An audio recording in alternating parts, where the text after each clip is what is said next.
Hello guys. जैसा कि हम जानते हैं, हम आपके लिए हिंदी के रोज़ाना क्लास लेके आते हैं। कल मैंने हिंदी में डिटेल क्या पढ़ाया था, रस को पढ़ाया था। रस को पूरे डिटेल में पढ़ाया था, उसका परिभाषा बताया था और उसके उदाहरण को भी दिया था। आज मैं उससे संबंधित क्वेश्चन कराऊंगी। और ये जो मैंने जो क्वेश्चन लिया है, ये जो क्वेश्चन है आपका एक दृष्टि में रस, मतलब एक दृष्टि का मतलब वन लाइनर जिसको एक बार में ही क्या हो जाए, याद हो जाए। तो पहला क्या है, रस के अंग कितने होते हैं? 4। कितने अंग होते हैं? 4। स्थाई भाव क्या है, या स्थाई भाव किसको कहते हैं? तो हम प्रधान भाव को क्या कहते हैं? स्थाई भाव कहते हैं। स्थाई भाव की मान्यता, मतलब स्थाई भाव कितने हैं? तो कितने हैं हमारे? 9। कितने हैं? 9। क्योंकि जब हमारे पहले रस कितने थे? रस हमारे 9 थे, तो स्थाई भाव कितने थे? 9 थे। मूलतः रसों की संख्या कितनी है? 11। पहले कितनी थी? 9। अब कितनी हो गई है? 11। विभाव के कितने भेद होते हैं? विभाव के 2 भेद होते हैं। कौन कौन से होते हैं? विभाव के कौन कौन से हमारे भेद होते हैं? तो वो पहला है हमारा, पहला है आलंबन विभाव, दूसरा है उद्दीपन विभाव। पहला क्या है? आलंबन विभाव, और दूसरा क्या है? उद्दीपन विभाव। अगला देखते हैं हम।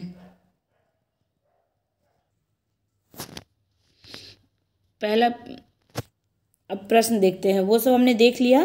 वो 4-5 क्वेश्चन ऐसे थे जिससे आपके क्वेश्चन बनते हैं और बहुत ज़्यादा पेपर में पूछे जाते हैं। अब पहला प्रश्न देखते हैं। किस रस का स्थाई भाव रति है? तो कल हमने रस के नाम भी बताए थे और उसके सारे स्थाई भाव को भी बताया था। तो किस रस में हमारा, किस रस का स्थाई भाव रति है? तो किसका हो जाएगा? श्रृंगार रस। Option number 20 right answer. Option number 20 right answer. अगला देखते हैं। शांत रस का स्थाई भाव क्या है? शांत रस का स्थाई भाव क्या हो जाएगा हमारा?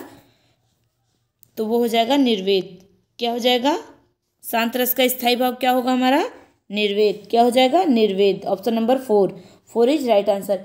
ये क्वेश्चन आपका पूछा गया है, यूपीएसडीआई एग्जाम 2006 में पूछा गया क्वेश्चन है। मैं आपको जितने भी क्वेश्चन कराती हूँ, सारे क्वेश्चन किसी न किसी पेपर में आए हुए रहते हैं। सभी पेपर की दृष्टि से बहुत महत्वपूर्ण होते हैं। मैं इसीलिए जो पेपर में आए हुए क्वेश्चन हैं उनको ले आती हूँ, ताकि आपको आपके सारे डाउट क्लियर हो सकें और आपको याद हो जाए। अगला क्वेश्चन है हमारा, हिंदी काव्य रसों की कुल संख्या। हिंदी काव्य रसों की कुल संख्या तो क्या होगी हमारे हिंदी काव्य रसों की कुल संख्या? हिंदी काव्य रसों की कुल संख्या है, तुम्हें बताना कितनी है रसों की कुल संख्या। हमने कल ही बताया था 9। कितने हैं? 9। क्योंकि 11 तो बाद में जुड़े थे, मतलब 2 बाद में जुड़े तो 11 बाद में हुए थे। हमारे पहले कितने थे? 9। अगला, उत्साह स्थाई भाव। उत्साह स्थाई भाव से किस रस की निष्पत्ति होती है? अब देखिए क्वेश्चन को कितना घुमा दिया है, ये क्वेश्चन को उल्टा कर दिया है। अब हमसे ये नहीं पूछा कि किसका स्थाई भाव क्या है, उसने पूछा उत्साह जो स्थाई भाव है वो किस रस की निष्पत्ति है या किस रस से निकलती है। तो किस रस से निकलती है हमारी? वीर रस से। वीर रस का स्थाई भाव क्या होता है? उत्साह। ये क्वेश्चन आपका आया है यूपीएसडीआई एग्जाम 2006 में। ये भी क्वेश्चन आ चुका है। मैं आपको जो भी क्वेश्चन करवा रही हूँ ये पेपर की दृष्टि से बहुत महत्वपूर्ण है और आपके सारे एग्जाम अब आ रहे हैं, इसलिए सभी लोग ध्यान से पढ़ें। स्थाई भाव की कुल संख्या कितनी है? स्थाई भाव की कुल संख्या कितनी है? तो कितनी हो जाएगी हमारी? स्थाई भाव की कुल संख्या कितनी है? जब हमारे रस 9 है तो स्थाई भाव की संख्या कितनी होगी? 9। क्योंकि हमारे रस तो 9 ही है, तो जब रस 9 होंगे तो स्थाई भाव भी तो 9 होंगे। अगला क्वेश्चन देखते हैं। अगला है हमारा, गुरु गोविंद तो एक हैं। गुरु गोविंद तो एक हैं, दूजा यह आकार। आपा मेटी जीवती मरे तो पावे करतार। उपर्युक्त दोहे में किस रस का परिपाक हुआ है? किस रस का परिपाक हुआ है? ये सभी लोग ध्यान से देखेंगे। ये क्वेश्चन आपका यूपीएसडीआई एग्जाम 2006 में ये भी क्वेश्चन आ चुका है। आप देख सकते हैं कि ये क्वेश्चन कितना इम्पोर्टेंट है। अगला मतलब इसका आंसर इसका क्या होगा, इसमें किस रस की निष्पत्ति हो रही है, तो इसमें शांत रस की निष्पत्ति हो रही है, क्योंकि इसमें शांत रस की निष्पत्ति हो रही है। अगला क्वेश्चन देखते,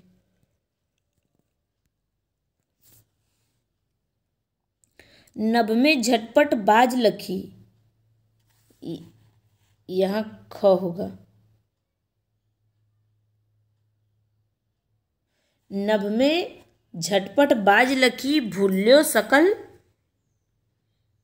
प्रपंच, कंपति तनु व्याकुल नयन, लावक हिल्यो ने रंच। इस उदाहरण में कौन सा रस है, इसमें बताना है हमारा कौन सा रस है। ये भी पेपर में पूछा, ये भी यूपीएसडीआई एग्जाम 2006 में पूछा जा चुका है। आप सारे क्वेश्चन को देख सकते हैं कि ये कितने इंपॉर्टेंट है, क्योंकि सारे क्वेश्चन कहीं ना कहीं पूछे गए हैं। तो इसमें क्या हो जाएगा, इसमें विभत्स हो जाएगा, विभत्स रस। कौन सा रस, विभत्स रस। ये वो रस है जो बाद में जुड़ा हुआ है। कौन सा रस है, जो बाद में दो रस जुड़े थे, उसमें एक क्या था,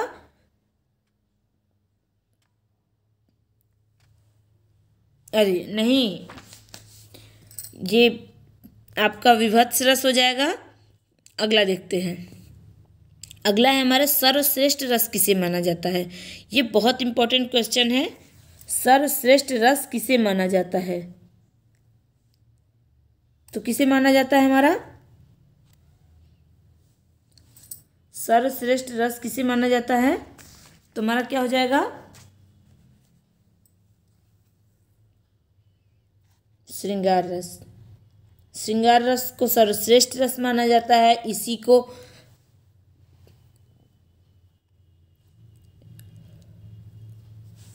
रसराज भी कहते हैं। तो हमारा राइट आंसर क्या हो जाएगा, option number 2 is right answer. ये क्वेश्चन आपका पूछा गया है बैंक एग्जाम में, ये बैंक एग्जाम में पूछा गया क्वेश्चन है, ये आपका आया हुआ क्वेश्चन है, ये बैंक एग्जाम में आया गया क्वेश्चन है। अगला क्वेश्चन देखते हैं, रस उत्पत्ति में आश्रय की चेष्टाएं, रस उत्पत्ति में आश्रय की चेष्टाएं क्या कही जाती हैं। देखिए इसमें क्वेश्चन को कितना घुमा के पूछा है। तो क्या हो जाएगा हमारा, रस उत्पत्ति में आश्रय की चेष्टाएं क्या कही जाती हैं, तो क्या कही जाती है, अनुभव। क्या कही जाती है, अनुभव। ये क्वेश्चन भी आपका रेलवे में पूछा गया था, रेलवे एग्जाम 2004 में पूछा गया क्वेश्चन है। आप देख सकते हैं कितना इंपॉर्टेंट है। अगला क्वेश्चन, अगला है हमारे प्रिय पति वह प्राण मेरा, प्रिय पति वह मेरा प्राण प्यारा कहाँ है, दुख जल निधि डूबी का सहारा कहाँ है। इस पंक्तियों में कौन सा स्थायी भाव है। देखिए यहाँ क्वेश्चन को क्या किया, उल्टा कर दिया, घुमा दिया है। और इसमें आपसे रस नहीं पूछा, इसमें पूछा कि इसमें कौन सा स्थायी भाव है। तो कौन सा स्थायी भाव है हमारा, इसमें क्या है, शोक है। क्या हो, शोक है, क्योंकि इसमें दुख की बात कही गई। किसकी बात कही है, दुख की बात कही। जहाँ दुख की बात कही गई होगी वहाँ क्या हो जाएगा, शोक। वहाँ कौन सा स्थायी भाव होगा, शोक।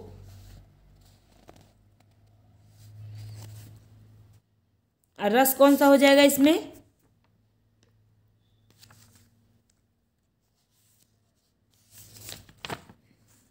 इसमें रस कौन सा हो जाएगा, तो आपका करुण रस, क्योंकि दुख की बात किसमें की जाती है, करुण में की जाती है। करुण रस में किसकी, दुख की बात की जाती है। तो करुण रस का स्थायी भाव क्या हो जाएगा, शोक। क्योंकि हमसे क्या पूछा, स्थायी भाव पूछा, न कि रस पूछा। रस पूछता तो हमारा क्या हो जाता है, करुण रस। क्या हो जाता है, करुण रस, करुण रस हो जाता है हमारा। अगला क्वेश्चन देखते हैं, अगला क्वेश्चन है हमारा, अगला क्वेश्चन देखते हैं हम। अगला क्वेश्चन क्या है हमारा, हमारा है केशव कहीं न जाय का कहिए, देखत तब रचना विचित्र अति, समुझी मन ही मन रहिए। में कौन सा रस है, हमें बताना है इसमें कौन सा रस है। तो कौन सा रस हो जाएगा हमारा, अद्भुत रस। क्या हो जाएगा, अद्भुत रस। ये क्वेश्चन भी आप देख सकते हैं, उत्तर प्रदेश राजस्व निरीक्षक परीक्षा 2014 में पूछा गया क्वेश्चन है। अगला क्वेश्चन देखते हैं, अगला है हमारा विभावानुभाव व्यभिचारी संयोगादृश निष्पत्ति को किसने प्रतिपादित किया है। तो किसने किया है हमारा, किसने किया है, भरत मुनि ने। क्योंकि रस के प्रणेता कौन कहे जाते हैं? आचार्य भरत मुनि। कौन कहे जाते हैं? आचार्य भरत मुनि। Option number 2 is right answer. Option number 2 is right answer. अगला क्वेश्चन देखते हैं। अगला क्वेश्चन है हमारा, जो भाव मन में केवल अल्पकाल तक संचरण करके चले जाते हैं, जो भाव मन में अल्पकाल तक संचरण करके चले जाते हैं, उन्हें हम क्या कहते हैं? मैं आपको जितने क्वेश्चन करा रही हूँ सारे क्वेश्चन आप देख सकते हैं, बहुत ही ज़्यादा इम्पोर्टेंट है, सारे पेपर में आ चुके क्वेश्चन हैं। तो इसमें क्या हो जाएगा आपका? संचारी भाव। क्या हो जाएगा? संचारी भाव। ये क्या है आपका? जो अल्पकाल तक संचरण करके चले जाते हैं उन्हें क्या कहते हैं? उन्हें संचारी भाव कहते हैं। उन्हें संचारी भाव कहते हैं। अगला क्वेश्चन देखते हैं। भरत मुनि के रस सूत्र में निम्नलिखित में से किसका उल्लेख नहीं है? कल हमने पूरे डिटेल वाली क्लास में इसको बताया था कि भरत मुनि ने किसका उल्लेख नहीं किया है। तो किसका उल्लेख नहीं किया उन्होंने? किसका उल्लेख नहीं किया? स्थायी भाव की। किसका उल्लेख नहीं किया उन्होंने? संचारी भाव का उल्लेख किया, उन्होंने स्थायी भाव का उल्लेख नहीं किया। ये स्थायी भाव बाद में आचार्यों द्वारा दिया गया है। ये स्थायी भाव का उल्लेख भरत मुनि ने नहीं किया है। अगला क्वेश्चन देखते हैं। संचारी भाव की संख्या क्या है? देखिए, कल भी हमने बताया था, आज भी मैं बता देती हूँ। संचारी भाव की संख्या कितनी है? Option number 2 33। कितनी है? 33। वाक्यम रसात्मकम काव्यम किसका कथन है? ये बहुत इंपॉर्टेंट है। वाक्यम रसात्मकम काव्यम, ये किसका?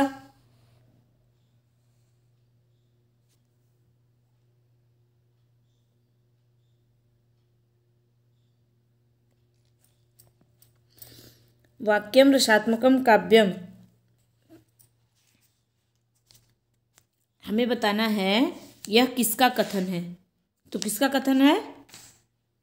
वामन की। किसका है? वामन कह रहे हैं। वाक्यम रसात्मकम काव्यम किसका है?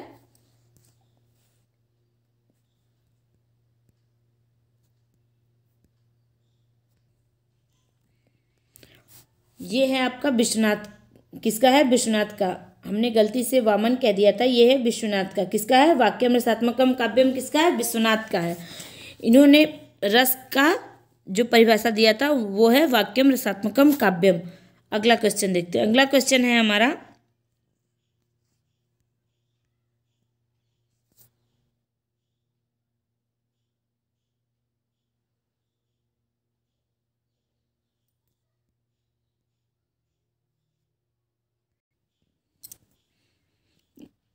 यहाँ तक आज हमने देख लिया।